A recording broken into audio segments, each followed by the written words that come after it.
No ensino e na pregação da palavra de Deus, tem que haver muito cuidado, porque muitos pregadores, muitos mestres, dizem coisas diante de audiências, diante de multidões, diante de auditórios lotados de igrejas, dizem coisas que não existem na Bíblia. Então eu escrevi um livro, O que a Bíblia não diz, e publiquei em Goiânia, Goiás. Só que esse livro tinha mais ou menos 40% ou menos do que o outro livro, segunda edição, que eu já preparei, com muitos mais fatos interessantes sobre esse assunto. Então, por exemplo, as pessoas chegam no púlpito ou na cátedra e falam coisas que o povo aceita porque é um pregador, que é um doutor, é um professor, é um reverendo que está falando, e o povo aceita como sendo verdade. Mas, infelizmente, muitas dessas coisas não são verdadeiras. E eu vou logo começando aqui com uma que você vai ficar simplesmente espantado. Se você não sabe ainda, você vai ficar espantado. É que no livro de 2 Reis, capítulo 2, versículo 11, existe uma afirmação que muita gente fala diferente do que está na Bíblia. É que Elias subiu ao céu em um carro de fogo puxado por cavalo de fogo. Isso nunca aconteceu. Incrível, né? Quantas vezes você já ouviu em pregações, estudo, e então aquele carro de fogo veio e Elias entrou nele e foi para o céu. Elias nunca entrou em carro de fogo, gente. A Bíblia diz que ele ia conversando com Eliseu, antes da passagem dele para a dimensão celestial, ele ia com Eliseu e, de repente, a Bíblia diz que um carro de fogo, puxado por cavalo de fogo, passou rapidamente entre eles e separou um do outro. O carro de fogo passou, mas ele separou Elias de Eliseu. E logo depois, Elias subiu ao céu, segundo o texto que eu citei, em um redemoinho. Veio um redemoinho celestial, sobrenatural, e levou Elias para o céu. Quer dizer, esse é um dos fatos que acontece muito no nosso meio, no meio de pregação, de ensino. Outra coisa que eu vi muito nos Estados Unidos, os americanos gostam muito de falar nisso, é sobre as 10 virgens. Lá no capítulo 25 de Mateus. Eles dizem que 10 virgens saíram ao encontro do esposo.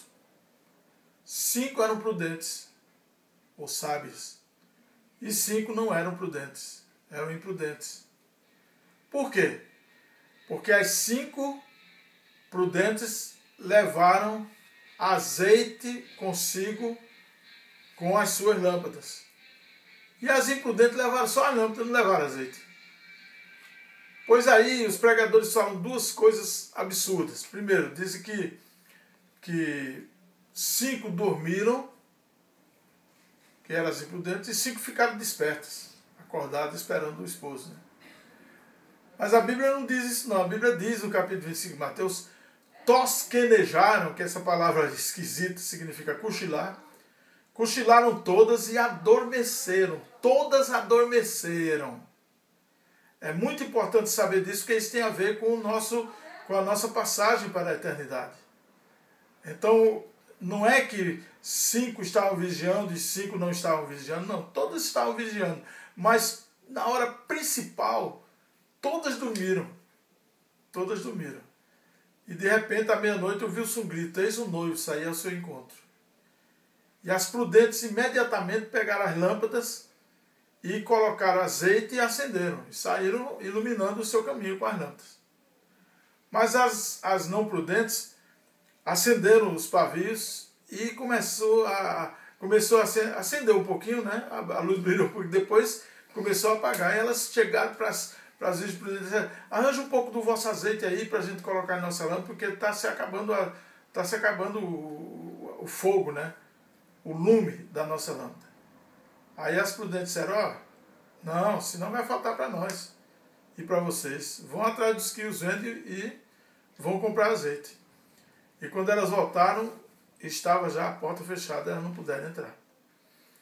Então, os pregadores, eu vou dizer, principalmente os americanos, cometem dois erros aí. Um erro é dizer que havia, que as 10 virgens, 5 adormeceram e 5 ficaram despertas. Isso não aconteceu, todas dormiram. E o outro erro é que eu já ouvi muito aqui no Brasil, que as virgens loucas levaram as suas lâmpadas, mas não levaram azeite de reserva. Certo? Mas a Bíblia não fala sobre esse azeite de reserva. A Bíblia não diz que elas tinham azeite nas lâmpadas. Diz que as lâmpadas estavam vazias de azeite. Certo?